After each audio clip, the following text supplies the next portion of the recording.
G'day guys, it is time to introduce a new video series for the channel, Lessons from the Legends. We're taking the 100 greatest fighters of all time and taking you through a lesson from each of them. And it'll be in chronological order. So the Marquess of Queensberry rules for boxing, when that became the main focus of boxing, where they were wearing gloves, it was no longer just bare knuckle, that is where we're starting. So we're going from the 1890s, which is around that sort of time, all the way till now. We're defining fighting as any martial art with striking involved. So we've got a lot of boxing, as boxing has been by far the most popular of the striking arts. And we've got a lot of boxers through the history of boxing up until today. But we've also got, of course, kickboxing and different kickboxing styles. And of course, we also have mixed martial arts as well, which includes striking, but also grappling, and is quickly becoming the most popular combat sport. I think pretty soon it'll be overtaking boxing.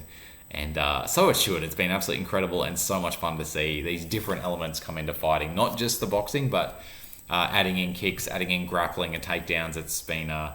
it's incredible to see all the styles sort of change from year to year as different fighters come along. And can't wait to dig into these different strategies and lessons that with the 100 greatest fighters in history. So this is pound for pound. So we're taking not just heavyweights, but it'll be people from all over the different weight classes. So some smaller guys, some bigger guys. Plenty of heavyweights will definitely make the list, but it'll be, it's be so much fun and a great way to sort of learn mixed martial arts strategy and just boxing strategy, kickboxing strategy as we go through all these great fighters. And starting off with boxing, which is an excellent way to start with mixed martial arts because it does have such an emphasis on footwork. Big thing with fighting is, this is not officially the first lesson, but it is a good one to remember, is that it becomes so much about your feet and so much about your legs. Boxing is so heavily focused on footwork. It is everything. It is so difficult to land a punch on other boxers if they don't want to engage. It's nearly impossible. There are definitely ways to do it and ways to sort of corner them in the ring, but my God, it's all about footwork. It's just, you'll spend so much time.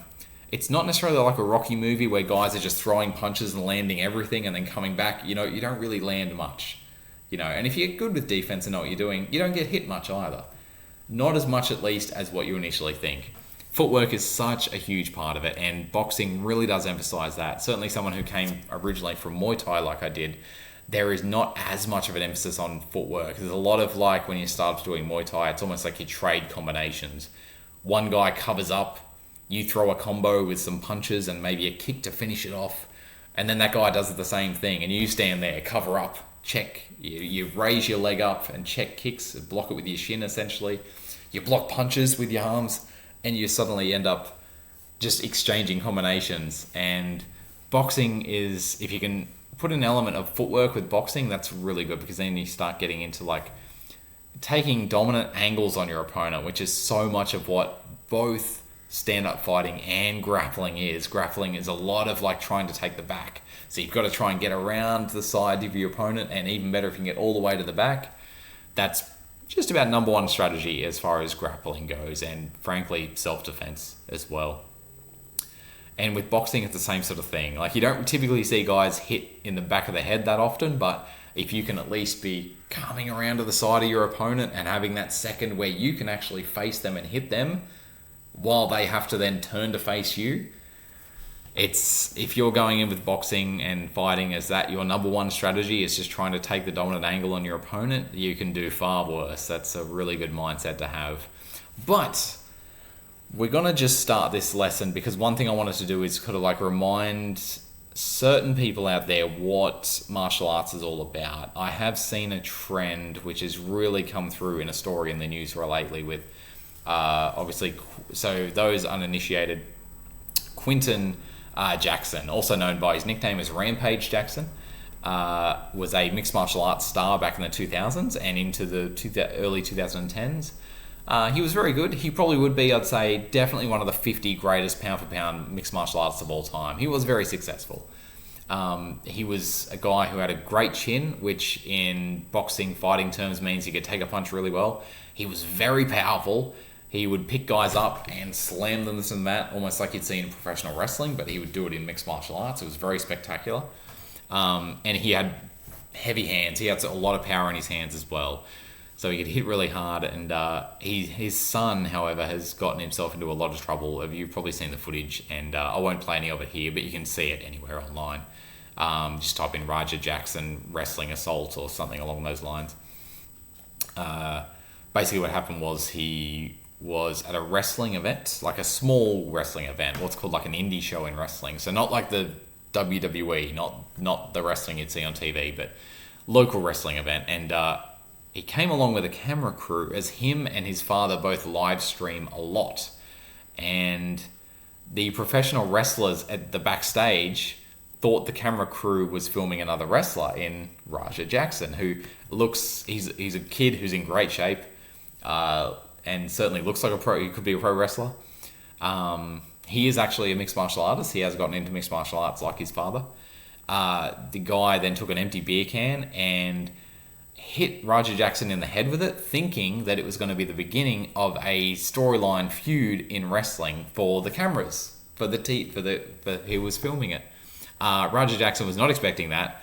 It didn't seem to hurt him much at all, but I think it was more he got hit in the head with some dude just hit him in the head unprovoked with an empty beer can. And even if the guy was a pro wrestler and was doing it in a way which wouldn't really hurt Raja that much, it's still quite shocking, and did take a little while for the pro wrestler himself and a bunch of the other wrestlers there to kind of explain to Raja Jackson, oh, this is a misunderstanding. We're really sorry. Raja seemed to eventually accept this apology, and then they decide, which is what they do often in professional wrestling, they'll try and make money out of anything they can to make the show more interesting. They go, hey, Raja, would you like to jump into the ring and actually get into the wrestling ring and do a bit of an angle where you kind of get payback? Because we've got this empty beer can shot on camera. We can still use it for the show. And we've got your reaction being very angry and upset at first. Let's put it in the show. Let's have you go into the ring and basically have your comeback. So that's what happened. As this wrestler, whose name is Stuart Smith, by the way, he's an ex-army veteran, and a guy who has found a lot of happiness in pro wrestling, which is if you know, you know, people either like have never really gotten into pro wrestling at all or are really into it, and I have definitely spent some time being really into it. But it's a wacky form of entertainment, but it is really, really good fun and very tough for the performers. They put themselves through a lot of battering and a lot of damage, but it's a lot of people truly love it. The fans love it. A lot of the pro wrestlers love it. Obviously, Stuart Smith loves doing it, and he was in his match. Raja Jackson did get into the ring. He picked him up and slammed Stuart Smith to the mat, which is seemingly what they were expecting. And then Stuart Smith is a professional wrestler, so he's not going to try to defend himself in this situation at all. This is part of the show. You know, he will let Raja Jackson basically just pretend to beat him up now to get his revenge. Thing is, Raja Jackson did not pretend. He was talking to his, I guess you'd say, like, you know, his fans online who were chatting to him and basically saying he's going to get in there and actually get his payback on this guy who is specifically a professional wrestler. So he's not going to defend himself. He's not going to fight back whatsoever. And in a hugely cowardly move, he decides to then just get on top of Raja Jackson and just beat him up for real. Punched him in the face, I believe, 21 times, which if you've been punched in the face bare knuckle by a grown man once, you understand how traumatic that actually is. It's pretty full on. It's pretty shocking. And yeah, for it to happen 21 times, obviously he was hospitalized and very close to dying. And frankly, if the other professional wrestler, there was one wrestler in particular who realized this was not part of the show, Raja was really trying to kill this guy, and would have if the other pro wrestler did not pull him off. So obviously a huge issue. For me, this is Raja Jackson seemingly would not have stopped, and even when the pro wrestler pulled him a few meters away, he still wanted to get back on top and start beating him up again. I'm not sure how stupid Raja Jackson is. It seems to be fairly stupid, but this would have killed him. I mean, if you continually just punch a human being in the skull over and over and over again, they will die, unfortunately. Like, that is, you know, the human skull can take a fair bit, but there's only so much you can take. And I just wanted to use this as an opportunity to remind people in the martial art community, if you do martial arts, it's to give yourself more self-control. It really does teach that for the most part. We need to be better as a community, even though most people who do martial arts and teach martial arts are fantastic with this, but we really do still need to do better as a community of just emphasizing that learning martial arts is all about self-control. It's all about challenging yourself, first and foremost, and self-control. And if you really ever have to use your skills, you don't do it to beat up people who don't do martial arts, and unless it is literally self-defense for yourself or others, unless they are an attacker. And especially, frankly, someone who is not going to defend themselves, like Stuart Smith was not going to defend himself because he's a professional wrestler in the ring working at that time. So it was very frustrating to watch. Frankly, with Raja Jackson, if you know much about his father also live streams. I think they both do it together a lot of the times as well. And Quinton is still a bit of an attention whore, obviously, as an adult. He's been quoted as saying, like, oh, look, if you come after Raja, whatever, I've saved up enough bail money for him. So, which again, as a parent, you want to be teaching your kids right from wrong and not do it. Not just, hey, you can get away with anything if you want. I've got the money. Like, right and wrong doesn't matter. And we've seen numerous times in Quinton Rampage Jackson's career that he has not upheld any of these martial arts, beliefs of, learning self-control and learning to use it for good and not for bad.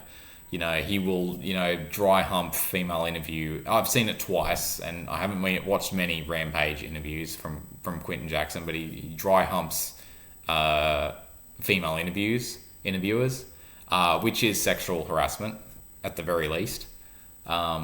If you've seen it, you know it. There's one in Japan. There's one, if you type in Quinton Jackson, Heather Nicole, you'll see another one. It's incredibly creepy, incredibly uncomfortable, and the women are very uncomfortable with this. Quinton Rampage Jackson, also someone who went on The Ultimate Fighter and immediately just started bullying one of their contestants because he was more overweight than the others, calling him titties. Again, if you've seen it, you've seen how relentless he was with this. He just constantly did it. Then the guy had the audacity to actually stand up for himself. And Quinton is immediately like, I'll fucking kill you if you don't. I'm just like, come on, bro. Like, you can't be saying that. You've bullied this guy the whole time you've been here, and then he finally stands up for himself, and all of a sudden he's the bad guy. I'm like, your distorted view on reality is ridiculous. And frankly, the fact that martial art community has not come down on this absolute moron is very frustrating. And, he has a kid.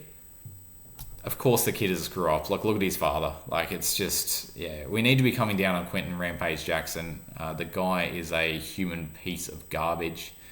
And frankly, he kind of has done the same thing before as well. If you watch the end of the Quinton Jackson Wanderlei Silva fight that was in the UFC, their third fight, it's clear that Wanderlei Silva is knocked out and Quinton is trying to hit him as many times as possible, even when the referee is trying to tackle him off. He is a worthless human being, and his son has unfortunately been raised the same way, with the same complete lack of morals. And I don't want to hear it. I don't want to hear people say, oh, I love Rampage, but what's his son done? I'm like, no, if you love Rampage, that's fine. But honestly, like, if you've seen what Rampage has been like as a human being, if you love him as a fighter, that's fine. But if you've seen these examples of him just being an absolute piece of garbage, like, call him out. No, he's not. He's not a fun, lovable human being at all. He's a complete tool. So, we just need to be better as a martial art community. Clearly, I'm not in a position of authority to be speaking on behalf of the martial art community, but let's be real here. Like, come on. Like, there have been a few MMA, mixed martial artists and MMA fighters who have just been complete pieces of garbage, and Quinton, the vast majority are not. The vast majority are great. They're really good role models, They are young men with a lot of testosterone who are in a fighting sport, So not all of them are going to be everyone's cup of tea, but it's... some of them are just complete worthless pieces of garbage. I'm kind of using that word so I don't swear, because I don't really want YouTube to shut the video down necessarily. But Raja Jackson afterwards was not remorseful at all, seemingly for several, I don't know what it was, like an hour or two at least afterwards, he still was like, I would prefer to kill that guy rather than, take any responsibility for my actions, which is something clearly Rampage Jackson, his father, has never done either. So, yeah, let's as a MMA community really come down on that piece of garbage as a father. And look, Raja, I hope you learn a lesson in jail, because that's where you're going, obviously. So, yeah, definitely a tough way to start. Looking forward to bringing you lots of lessons from the legends and, if needed, reminders of what martial arts is actually all about. Because I have heard examples of people in my own life who do martial arts who will, you say anything against them and they will immediately, snap, and they're going, I'm going to freaking knock that guy out. I'm like, well, no, you're going to, because you know that you have the skills to do it and they don't. That's the coward's way out. I'm preaching to people who should know this, and people who I'm sure do know this. 99% of you do. So, yeah, I just wanted to add my voice to the voice of people who are condemning Raja Jackson and put a bit more focus on how horrid his father is as well. So, look, have a great day, guys. Can't wait to bring you guys plenty of martial arts lessons. It'll be good fun. And see you guys in another video where we talk about the first fighter. We're going way back to the man who in 1897 defeated gentleman Jim Corbett to become the second ever world heavyweight boxing champion. A guy who went from middleweight up to heavyweight and not only defeated, but knocked out the body shot TKO. What do you call that? That's a TKO. It's a knockout still. Knocked out the heavyweight champion of the world to become the second ever world heavyweight boxing champion in 1897. Yeah, we're going back a long way, but I'll tell you what, it's a technique that is still used a lot today and really is a great way to start. Just if you are on your journey of learning martial arts and striking sports in general. This technique from Bob Fitzsimmons way back in the day, which is still being used a lot by fighters now and has really caught fire lately. It's become very, very popular lately as well, especially in mixed martial arts, especially in kickboxing. It's very prevalent today and a great way to start your learning journey. Have a great day, guys, and I'll see you guys in the first video of Bob Fitzsimmons' breakdown and the technique that he used to help him win the world heavyweight title way back in 1897, which is still used a lot today.